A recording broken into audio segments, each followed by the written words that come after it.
Hello, welcome back to Nick Lenz's Comic Corner, Classic/Non-classics. This is episode 101 and DoubleShot 44. Two books like usual. First up, it's Secret Invasion X-Men. This basically deals with during the Secret Invasion, which the Skrulls attacked the planet at the time. This was back in '08. The Skrulls attacked San Francisco. Does this officially tie into anything going on during Secret Invasion? No, it's just a side story. It does not affect the main plot at all. It's just basically the Skrulls in San Francisco doing a bunch of stuff. And the one thing I don't like about this is on the cover on this, you probably see Wolverine on the cover, but he doesn't appear anywhere at all in this entire 4-issue miniseries. So basically, his appearance in this series is a big fat lie. I think X-23 gets a cameo. Yeah, I think so, but otherwise, though, that's the only disappointment, is that Wolverine is not in it. I mean, it would be interesting to see Wolverine kill some Skrulls. Now, my theory is he's probably off in New York fighting Skrulls in the Battle of New York. In the comic version of Battle of New York, not when the Centauri attacked New York in the Avengers movie, probably when the Avengers and a whole bunch of superheroes team up to take on a huge army of Skrulls. And of course they win. That's probably where Wolverine is at this time. But basically, they actually defeat the Skrulls here. Very odd way. They defeated him with the Legacy virus. Yeah, Strife's Legacy virus, which was introduced back in 1993, and it was cured in 2001, just before Grant Morrison took over the new X-Men title. But it's nice to see the Legacy virus back in it. It was never really seen, but it is brought up. But it's a good story despite the fact Wolverine is not in it. It's still a good story. It's interesting. There's actually one Skrull in here. It's a female Skrull. Oh yes, they also have in here the Skrull guest star appearance, Fantastic Four 250. Let's see. What's the name of that Skrull? It's a telepathic Skrull. Yeah, it's a female Skrull. Adran. I would have liked seeing this character survive. I mean, she was such an interesting Skrull to read in here. Plus, this is the artwork in here. It's strange, but you get used to it by the time you get to issue 4. It's interesting artwork. But since there was Skrulls, but you probably think that maybe the cover art is basically going to be in there. Nope. That's basically what it is. The John Byrne story is really good. The guy who wrote this miniseries is Mike Carey wrote this, and Carey North and M.A. Sabati, I think that's how you pronounce this person's name. They did the artwork. Despite that, this was actually pretty good. I give this one an 8. Mainly because Wolverine's not in it. But still a good story to read. Okay?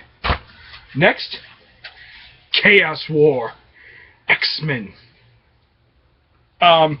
This collects most of the remaining tie-ins that we're not collecting Chaos War Avengers. This collects the Chaos War X-Men miniseries, which is only 2 issues. I really wish they made this more with 2 issues. You also got Chaos War Alpha Flight, Chaos War God Squad, and Chaos War Chaos King. The 2-issue miniseries for the X-Men, that was really good. Despite the fact it had nothing really much to do with what's going on in Chaos War. But, one second here. My leg's going to sleep here. Despite the fact it has nothing really much to do with Chaos War, it's still pretty good. I get credit for that much. The other one-shots in here, the 3 one-shots are in here. Basically, they definitely take place during. They definitely tie into what's going on with Chaos War. Alpha Flight takes place during the events of Chaos War. Can't exactly say what issue it was, but I think it was no, the Chaos War God Squad. That's a prequel. That's one of the. It takes place before the events of Chaos War, despite the fact the miniseries led up to Chaos War was Heroic Age Prince of Power. I never read the miniseries though, but it was Return of Hercules. And Chaos King just kind of as a deal, basically, Chaos War from his perspective. If you want to know what the Chaos King looks like, let's see, where's a good picture of him? He's a strange-looking creature. Yeah, this guy kills Nightmare, puts the whole planet to sleep. Oh, Nightmare comes back sometime later. Let's see. I'm trying to find a good picture of the Chaos King. The Chaos King himself was, in fact, once a member of the God Squad, which the God Squad in here is made up of, I think it's Thor, Hercules, Silver Surfer, Damien Hellstrom, Centauri, Venus, and Galactus. Yes, Galactus. Try and take a picture of Chaos King. I know he appears in here. Here he is. This is the Chaos King. This big, huge guy who killed Nightmare. And the death of Nightmare is actually shown in here. Right here. Yeah. This is what happens to Nightmare. He is the only death in the entire miniseries of Chaos War. And here they kill off the Crimson Crow, who is a one-shot character anyways. But basically the X-Men that come back in here are... Basically it is John Proudstar, the original Thunderbird, and the older brother of James Proudstar, the guy who's known as Warpath. You also got three dupes of Multiple Man. Banshee appears in here.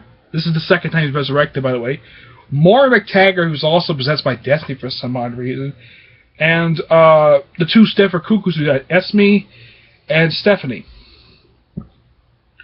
Now, John Proudstar, knowing all, basically what he does, he takes these dead X-Men, and he becomes the leader of the group. Mora basically is actually not very happy because he's the one with muscles, he's the one in charge. But here's the thing. He actually knows what he's doing. Yeah, his mutant power, he calls upon ancient Indian spirits, which is a really neat idea. But I don't get why the fact they show in one panel, they show him with gray hair. The guy's been dead since the 70s. Well, they did bring it back. Him and Banshee, they brought back during events in Nerotia. But come on. But for some reason, Banshee and Thunderbird are wearing the same outfits they wore when they died. Though Banshee's appearance in Nerotia was a cameo, unlike John Proudstar, who looks like a freaking rotten corpse when he was actually he actually took part of this, by the fact he was a side character. He actually took part in Nerotia. Banshee just appeared in a cameo. But this was a fun little miniseries. It was nice to see these characters again. I especially like seeing Banshee, Thunderbird, and Maury McTaggart. Thunderbird, of all these people, have been dead the longest. Now, he has no idea who these people are. I mean, when he first heard of Destiny, I mean, he basically, he treats this stuff, despite the fact he becomes leader of the group, he basically has, he's smart, he knows what he's doing, and the villain who shows at the end of the first issue is this guy, Crimson Crow. That's him right there, the one on the right. Yeah. And then the last issue, after they defeat him, of course they meet with Destiny, he dies, Crimson Crow dies in the following issue, despite the fact he appears for, like, what, one panel of the previous issue, and then in the end, everybody returns to being dead. Now, that miniseries was written by Louis Simonson and Chris Claremont. Thank you for writing such a great miniseries. The Alpha Flight one-shot is written by Jim McKay. God Squad is written by Mark Semmerk. And Chaos King one-shot is written by Brandon Montclair. Okay? Now, the Alpha Flight one-shot is simply Alpha Flight coming back from the dead and basically taking part in the events of,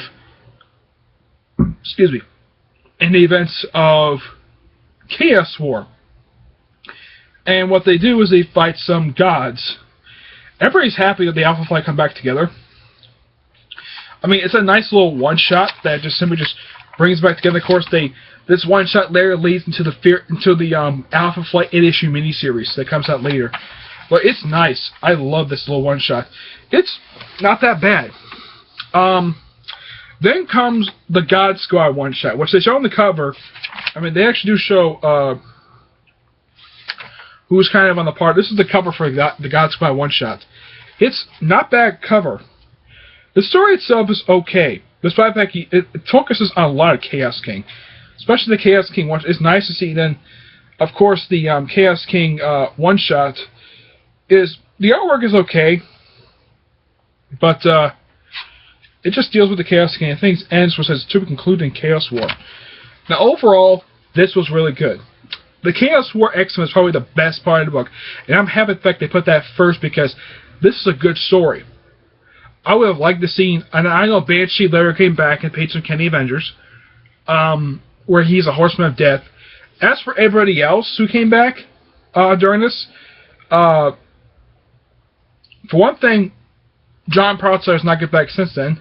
I would like to see him come back. He is such a cool character. I actually kind of like this character. Despite the fact Chaos War is probably, in some people's opinion, probably one of the worst Marvel events of all time.